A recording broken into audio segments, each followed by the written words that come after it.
Hello, welcome to the Saroy channel. I'm so glad you've joined me this evening. Anybody who's a Bigfoot fan is a fan of mine, so you're so welcome to join me tonight. And I'd love you to subscribe to the channel because I've got so many exciting Bigfoot encounters in store for you to listen to. So let's get started. I think you're going to enjoy this story. Dear Sarah and all your listeners, I live in the Alaskan Triangle and my name is Katrina. I'm a native Alaskan born and bred, and my family has lived in this magnificent part of the world for many generations. I grew up in the heart of the Alaskan wilderness with my family and my father and mother, who are brilliant hunters. As children, they taught us everything we know, and that is how to survive in the most austere, remote, and challenging environments. Living the easy life is something I've never known, because life here is always hard. And learning to survive when you're off-grid is something that they would never teach you in school. I know Bigfoot is real because I saw one a handful of times on our property and see one from time to time. And he always seemed to be very elusive, shy and curious. On many occasions I would sense that he was watching me, and when I would look around I would never see anything. But sometimes I did get a glimpse of the creature peeking at me from behind the tree. He always looked curious. His face was long and ape-like, with some human features, and his head looked like a cone. I never got to see ears because they were covered in hair, but his eyes were brown, lips slim, and nose flat, and his body was covered with massive amounts of sandy brown hair. Sometimes when I was at home doing chores or washing dishes, I would see this brown mass flying past the window at lightning speed. It would happen so fast that sometimes I believed my imagination was playing tricks on me. I just knew in my heart, though, that it was him, and I kind of liked him being around in a weird sort of way, because he seemed harmless enough, and I guess I was as curious about him as he was about me. Sometimes in the berry picking season, I would find piles of berries outside our front door. No one in our family knew where the berries came from, but I knew they were from him, and I always used the berries to make the most delicious jams.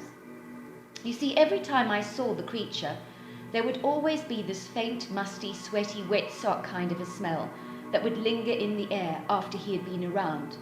So that was why I always knew when he was around. Sometimes at night I would hear whoops and tree knocks, and I assumed automatically that they were coming from him. One night I heard this really horrifying cry coming from the wooded area on our land, and I thought someone was in trouble because the scream was so convincingly human. I was surprised that my parents were still fast asleep and had slept through that horrible wailing scream. I took up my rifle and went investigating. I really thought someone was in trouble. That is how convincingly human the cry was. What were they doing on our land was another thing, but I would worry about that later. As I got closer to where the noise had been coming from, I heard it again and ran in the direction of the scream. Before I knew it, I went plunging headlong into this massive, huge black blob of fur, and I was looking into the menacing red eye shine of the most gargantuan Bigfoot. The creature was not like the gentle one I had often seen on our property. This one was hideously ugly and evil-looking, and he stunk like rotten eggs. He was so enormous, I would say he could have easily weighed 1,000 pounds, if not more, and he was about 8 foot tall and 7 feet across. The creature looked like he had stepped out of your worst nightmare, or was the evil monster on a horror movie you were about to watch. That is how surreal and out of place this creature looked. He belonged with all that is evil, all that is dark, and all that is gruesome and satanic. The creature threw me over his shoulders, and I started hitting him and screaming at the top of my lungs, and he ignored me. I tried pounding and hitting his body with my hands, but it was futile because nothing I did appeared to hurt him at all. I continued to scream as loudly as I could at the top of my voice, hoping that my parents would hear me and come and rescue me from this formidable beast who had only one intention, and that was to kill me. The hate I felt from this thing was tangible, and I knew that my life would be over in minutes, if not seconds. I continued to scream with all the energy that I had that was left in my body. Suddenly something or someone attacked the creature that was carrying me, and the creature that was carrying me let out a horrendous scream. Whatever it was, something had hurt him badly.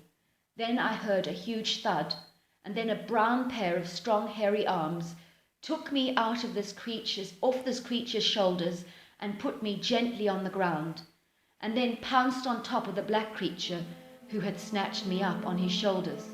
Before I knew it, the big creature lay on the ground, and on top of him was the brown Bigfoot that I had seen from time to time on our land. The two animals started to fight, and I realized with pleasant surprise that the brown Bigfoot that I often saw was way larger than his black opponent. I had never realized how large he was, and I knew without a doubt who was going to win this fight. I ran away from the scene as fast as I have ever run before and returned home to live another day. Since that terrifying event, I never saw the hideous black Bigfoot ever again. But on one occasion, and sometimes from time to time, I do see the brown one. For some reason, I think I am part of his territory, which is fine by me, and I'm thankful for that. One day I saw him actually marking our territory around our property, and he was urinating everywhere, and I believe he was sending a clear message to keep away and off our land to all the other Bigfoots out there. So I can truly say I do feel safe, because Bigfoots exists, and you get evil ones and gentle ones, just like you do with humans. I do not know if you believe my story, but that is fine by me. I probably would not if I was you. Nevertheless, it feels good to tell my story, and I hope you found it, at the very least, interesting. Well, do you believe that story or not? I hope you enjoyed it. Until next time, good night.